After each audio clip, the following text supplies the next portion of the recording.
નમસ્કાર દર્શક મિત્રો, જ્ઞાન વિજ્ઞાન શ્રેણીના તારામંડળ શૃંખલામાં આપ સર્વેનું હાર્દિક સ્વાગત છે. દર્શક મિત્રો, પનોતી જેવો જ બીજો એક શબ્દ છે ડરામણો, કાલ સર્પ યોગ. આ કાલ સર્પ યોગના બંને શબ્દો કાલ અને સર્પ ભારે ડરામણા છે, તો તેનો યોગ કેટલો ભયાનક હોઈ શકે, ખરું ને? પરંતુ આ કાળ સર્પ યોગ વિશે હું કંઈ જ નહીં કહી શકું. તેમના માટે વિશેષજ્ઞ ડોક્ટર દિનેશભાઈ ગોહિલ આપના પ્રશ્નોના નિરાકરણ માટે અહીં ઉપસ્થિત છે. એમને આપણે પ્રશ્નો પૂછીએ એ પહેલા મારે એક વાત કરવાની છે. વર્ષો પહેલા જ્યોતિષ શાસ્ત્રની બે વિદ્યા શાખાઓ પ્રચલિત હતી.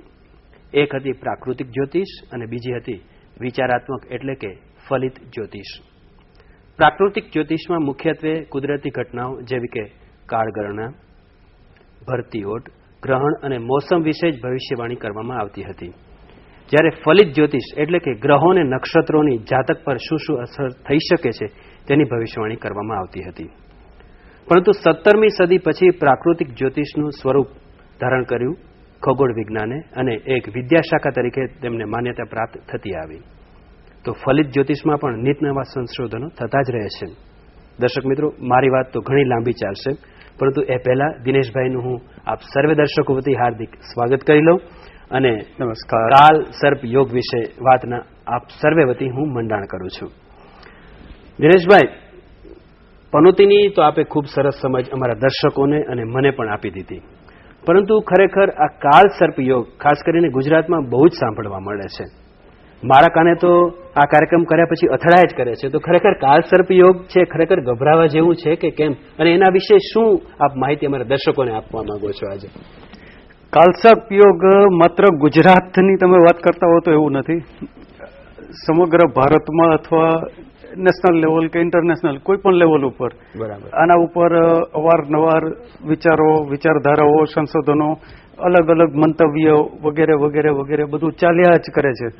અને જ્યારથી જ્યોતિષશાસ્ત્રની રચના થઈ છે, ઉદ્ભવ્યું છે, ત્યારથી રાહુ અને કેતુ હંમેશા લોકોને સતાવતા રહ્યા છે. દરેક જ્યોતિષીઓને, દરેક એક્સપર્ટને કે ભાઈ રાહુ શું છે ને કેતુ શું છે ને વોટેવર એમ. એટલે આપણે ભૂતકાળમાં પણ વાત કરી ચૂક્યા છીએ કે રાહુ અને કેતુને ગ્રહો તરીકે આપણા ઋષિમુનિઓએ માન્યતા પ્રાપ્ત નથી આપી. બરાબર. અને એમને કોઈ રાશિના સ્થાનો પણ નથી આપ્યા. તો આજની પરિસ્થિતિ અલગ છે કે જ્યોતિષીઓ સંશોધન કરતા કરતા હવે એવું વિચારે છે કે ભાઈ રાહુ છે એમનું બુધના ઘરમાં હોવું તો એ એમ કે ઉચ્ચનો ગણાય, અને કેતુ છે એ એમ કે ગુરુના ઘરમાં એટલે કે ધનરાશિમાં હોય તો એને ઉચ્ચનો ગણવો. આવી બધી અલગ અલગ મંતવ્ય વગેરે વગેરે ચાલે છે. પણ આ બધી ચર્ચામાં આપણે જઈશું તો આપણો મુખ્ય વિષય કાલ સર્પ એ ભૂલાઈ જશે. તો મહત્વની વાત કે કાલ એટલે સમય અને સર્પ એટલે સર્પ. બરાબર છે. તો એવું કંઈક આમાં હોવું જોઈએ. પછી રાહુના જે અલગ અલગ નામો છે, જેમાં દાનવ, રાક્ષસ, ફણીધર વગેરે વગેરે. સર્પ પણ એક શાસ્ત્રોમાં કે પુરાણોમાં ઉલ્લેખ છે કે રાહુને આવા નામોથી નવાજીઓ છે. બરાબર. તો એનાથી બનતો યોગ એટલે કાલસર્પ યોગ. આવી એક સામાન્ય સમજથી આપણે શરૂઆત કરીએ. આના ઉપર તો ઘણી લાંબી ચર્ચા થશે. અચ્છા, હવે રાહુ અને કેતુ જે બંને ગ્રહો છે એને વિશે ખૂબ જ ચર્ચા થાય છે, બરાબર? તો ખરેખર આ ચર્ચા તો આદિકાળથી થતી આવે છે. દર્શક મિત્રો, તો મારા મનમાં એક પ્રશ્ન એવો થાય છે કે ખરેખર તો એની પાછળ કોઈક એક ઐતિહાસિક કે દંતકથા હોવી જોઈએ. તો દર્શક મિત્રો, મારો પ્રશ્ન છે, આપનો પણ હોઈ શકે, તો આપણે સૌ દિનેશભાઈને જ પૂછીએ કે ખરેખર જે રાહુ અને કેતુ પાછળ કોઈ એવી દંતકથા છુપાયેલી છે ખરી? આપણે આ શ્રેણી જ્ઞાન વિજ્ઞાન શ્રેણી અંતર્ગત તારામંડળ શૃંખલા ચાલે છે. ઋષિમુનિઓની કોઈ પણ વાત ને આપણે ક્યારેય ચાતરવાની કોશિશ કરતા નથી. અને આજના વૈજ્ઞાનિકો કે આજના જ્યોતિષીઓને કે વિજ્ઞાન, ખગોળ વગેરેને આપણે સાથે રાખીને દરેક ટોપિક ઉપર દરેક જગ્યાએ એને સાંકળતા કરીએ છીએ. બરાબર. અને એવી રીતે આપણો પ્રયત્ન છે. અને આ પ્રયત્ન એટલા માટે કે લોકોના મનમાં પડેલી અંધશ્રદ્ધાઓમાંથી લોકો મુક્ત થાય. બરાબર. દંતકથાની તમે વાત કરી તો એ એક સ્કંદ પુરાણની વાત છે. અચ્છા. આ સમજાવતા પહેલા પરેશભાઈ મને એમ થાય છે કે રાહુ કેતુનું ખૌગોલિક સ્વરૂપ એ સમજ બહુ અગત્યની આપણા દર્શક મિત્રો માટે થશે. એટલે સ્કંદ પુરાણ હું જો ભૂલી જાઉં તો મને જરાક યાદ કરાવજો. એટલે મને ખ્યાલ આવ્યો તમારે અમારા દર્શકોને ચાર્ટ બતાવો છે કે આપણા ઋષિ મુનિઓ અને રાહુ કેતુ વિશે ખ્યાલ નહોતો એવી વાત નથી. બરાબર. એ લોકો જાણતા હતા. છતાં પણ મેં તમને અગાઉ હમણાં વાત કરી એવી જ રીતે કે ભાઈ એમને કેવી રાશિનું સ્થાન ના આપ્યું, ગ્રહોમાં ક્યાંય માન્યતા ના આપી. પણ એનો મતલબ એવો ના થઈ શકે કે એમને ખબર નહોતી કે રાહુ અને કેતુનું કંઈક કોઈ પણ રીતે કોઈ પણ જાતનું અસ્તિત્વ છે. કેમ કે અમાસ અને પૂનમ અને ભરતી અને ઓટ વગેરે વગેરે ચંદ્રથી થતી બાબતો છે. આવી જ રીતે ગ્રહણ કેવી રીતે થાય? તો ગ્રહણ હંમેશા રાહુથી થાય છે. ચંદ્ર ગ્રહણ હોય કે સૂર્ય ગ્રહણ હોય તો એનું એક બેઝિક સમજ છે. આ ચાર્ટ બહુ ખૌગોલિક ચાર્ટ છે. કેમ કે ખગોળ અને જ્યોતિષને આપણે ક્યારેય અલગ ના કરી શકીએ. તો અહીંયા તમે જોશો તો કઈ પૃથ્વી છે સેન્ટરમાં. બરાબર છે.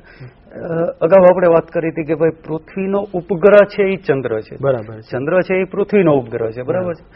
અને સૂર્ય એટલે સૂર્ય એક માત્ર સ્વયં પ્રકાશિત તારો છે. આપણા ઋષિ મુનિઓને ખબર હતી. અને ચંદ્ર છે એ પૃથ્વીનો ઉપગ્રહ છે એ પણ એમને ખબર હતી. એટલા માટે એમને કદાચ કોઈ પણ જગ્યાએ એનું સ્થાન કે મહત્વ ના આપ્યું. બરાબર. હવે આ જે પડછાયા પડવાના હિસાબે એક વિશિષ્ટ જગ્યાએ ક્રાંતિવૃંદ ઉપર એનું છેદન બિંદુ એટલે રાહુ અને કેતુ. આ એનું ખૌગોલિક સ્વરૂપ. હવે ચંદ્ર અને સૂર્ય તમે જોજો વક્રી અને માર્ગી શબ્દો પણ તમે વક્રી અને માર્ગી શબ્દો એના વિશે આપણે ક્યારેક ચર્ચા કરીશું. પણ વક્રી અને માર્ગી એટલે શું એ પછી વાત. પણ ચંદ્ર કે સૂર્ય ક્યારેય વક્રી નહીં થાય. અને રાહુ અને કેતુ બે એવા છે કે એ ક્યારેય માર્ગી નહીં થાય. એ હંમેશા ઊંડા જ ચાલશે. પેલા હંમેશા સીધા ચાલશે. એટલે જયારે આમ પરિસ્થિતિ આવશે અને સૂર્યની વચ્ચે જ્યારે રાહુ આવી જશે ત્યારે સૂર્યગ્રહણ થશે. અને ચંદ્રની વચ્ચે જ્યારે રાહુ આવી જશે ત્યારે ચંદ્રગ્રહણ થશે. તો સૂર્યગ્રહણ અને ચંદ્રગ્રહણ કેમ થાય છે આ બધું આપણા ઋષિમુનિઓએ અને આપણા પૌરાણિક શાસ્ત્રોમાં આટલી વાતો કરેલી જ છે. એટલે આપણા ઋષિમુનિઓને આ વાતની ખબર નહોતી એવી વાતમાં તથ્ય નથી. બરાબર. હવે દિનેશભાઈ તમે એક વાત મને કરતા હતા કે જો હું ભૂલી જાઉં તો કહેજો કે સ્કંદ પુરાણની એક વાત તમારે કહેવાની છે મારા દર્શકોને. સ્કંદ પુરાણ માં એક સરસ મજાની વાત છે. પુરાણ શાસ્ત્રો વેદ વગેરેમાંથી ઉદ્ભવેલું આપણું આ જ્યોતિષ શાસ્ત્ર છે. તો દંતકથા છે આવું તો હું નહીં કહી શકું. કેમ કે હું હંમેશા આપણા ઋષિમુનિઓને પૂજ્ય માનું છું. બરાબર. એટલે એમાં જે વાત છે એની ખાલી એક વાત કરું તો કેવી વાત છે કે ભાઈ સમુદ્ર મંથન થયું ત્યારે દેવો અને દાનવોએ સાથે સમુદ્ર મંથન કર્યું. એમાં ઘણું બધું મળ્યું. એક વિષકુંભ મળ્યો. વિષકુંભ શિવજી પી ગયા જે રીતે લોકોને ખબર છે. એટલે નીલકંઠ કહેવાય. એ પી ગયા એટલે શિવજી નીલકંઠ તરીકે ઓળખાય છે. અને એનું પીવાનું એક જ માત્ર કારણ કે ભાઈ પૃથ્વી ઉપર એક પણ જાતની વિષમતા ના રહીએ. વિસ્મયતા. એટલા માટે એમને વિષ પી જવાનું કાર્ય કરી લીધું. બરાબર. હવે ત્યાર પછી એક અમૃત કુંભ નીકળે છે. એટલે દેવો વિચારે છે કે ભાઈ આ અમૃત કેના માટે આપવું. એટલે દેવોના રાજા ઇન્દ્રને માટે અમૃત આપવું આવું એક આયોજન થાય છે. મોહિની નામની એક અપ્સરા છે. એ અમૃત કુંભ લઈને ઇન્દ્રજીને અમૃતપાન કરાવવા માટે જાય છે. ત્યાં આગળ સહિક્ય નામનો એક રાક્ષસ દાનવ જે કયો એમને ખ્યાલ આવે છે કે ભાઈ આ અમૃતપાન કરવાથી અમૃતત્વ પ્રાપ્ત થાય. બરાબર. એવી એક લોભામણી બાબતથી એનું સ્વરૂપ બદલીને મોહિનીના હાથમાંથી કુંભ લઈ લે છે. અને એ પીવાનું સ્ટાર્ટ કરે છે. અને ઇન્દ્રજીએ બ્રહ્માંડમાંથી જોયું કે ભાઈ આ યોગ્ય જગ્યાએ કામ નથી થઈ રહ્યું બરાબર. અને યોગ્ય વ્યક્તિ માટે નથી થઈ રહ્યું, એટલે સુદર્શન ચક્રથી એમનું માથું ધડથી અલગ કરી નાખે છે. અને ઈ જે ધડથી અલગ થયેલું માથું એટલે રાહુ અને ધડ એટલે કેતુ. આ સ્કંદ પુરાણની વાત, એટલે એક આ છેડે અને એક આ છેડે. અને હંમેશા તમે કોઈ પણની કુંડળીમાં જોઈશો તો રાહુ અને કેતુ સમસપ્તક એટલે એકબીજાની સામસામે. આ સ્કંદ પુરાણનો એક પુરાવો પણ કહી શકાય કે રાહુ કેતુ સમસપ્તક શા માટે છે, એકબીજાની સામ્યતા શું છે. ખૌગોલિક વિશે આપણે વાત કરી. અચ્છા, એટલે સહિક્ય નામનો જે રાક્ષસ હતો, જેમણે મોહિનીના હાથમાંથી ચાલાકી કે છેતરપિંડીથી અમૃતનો કુંભ લઈ લીધો અને એના માટે થઈને એને જે સજા ભોગવવી પડી, એને રાહુ ને કેતુમાં રૂપાંતર થયું. સ્કંદ પુરાણની વાત છે. બરાબર. હવે દિનેશભાઈ, જે રાહુ અને કેતુ એ અથવા અન્ય જે બીજા ગ્રહો છે એ જાતકની કુંડળીમાં હોય તો કઈ રીતે કાલસર્પ યોગ બનતો હશે? કાલસર્પ યોગ કઈ રીતે બનતો હશે? કાલસર્પ યોગ વિશે જે માન્યતા છે, તો દાખલા તરીકે આપણી પાસે સરસ મજાની કુંડળી છે. હવે આમાં કોઈ પણ, હમણાં જ આપણે એક વાત કરી કે ભાઈ સમસપ્તક એકબીજાની સામસામે રાહુ કેતુ હોય. હવે અહીંયા રાહુ હોય ને અહીંયા કેતુ હોય અને બધા ગ્રહો આ બાજુ આવી જતા હોય. બીજી રીતે વિચારો કે અહીંયા ને અહીંયા રાહુ કેતુ હોય, બધા ગ્રહો આમ આવી જાય કે આમ આવી જાય. અહીંયાથી અહીંયા રાહુ કેતુ હોય, બધા ગ્રહો આમ આવી જાય કે આમ આવી જાય. ઇન શોર્ટ કે ભાઈ રાહુ કેતુની કોઈ પણ એક જ દિશામાં બધા ગ્રહોને આવી જવું એટલે કાલસર્પ યોગ. આવું એક માન્યતા સામાન્ય રીતે લોકો આવું માને છે. અચ્છા, હવે કાલસર્પ યોગની આપણે વાત કરી, તેવી રીતે અર્ધ કાલસર્પ યોગ પણ હશે, ખરું ને દિનેશભાઈ? તો એની પણ અમારા દર્શકોને થોડી વાત કરો. તમે હસવા માંડ્યા છો એટલે મને એમ છે કઈ કારણ તમારું બીજું લાગે છે. તમે રાજકોટમાં 2+2 કરો એટલે 4 થાય. બરાબર. અમદાવાદમાં 2+2 કરો તો પણ 4 થાય. બેંગ્લોરમાં 2+2 કરો તો પણ 4 થાય. ને લંડનમાં કરો તો પણ 4 થાય. બરાબર. એટલે જ્યોતિષશાસ્ત્ર એવું છે કે કાં હોય અને કાં ના હોય. બરાબર. એટલે હું સમજ્યો નહીં દિનેશભાઈ, એટલે કાં હોય અથવા ના હોય. એટલે કાં કાલસર્પ યોગ હોય અથવા ના હોય તો અર્ધ ક્યાંથી આવ્યો?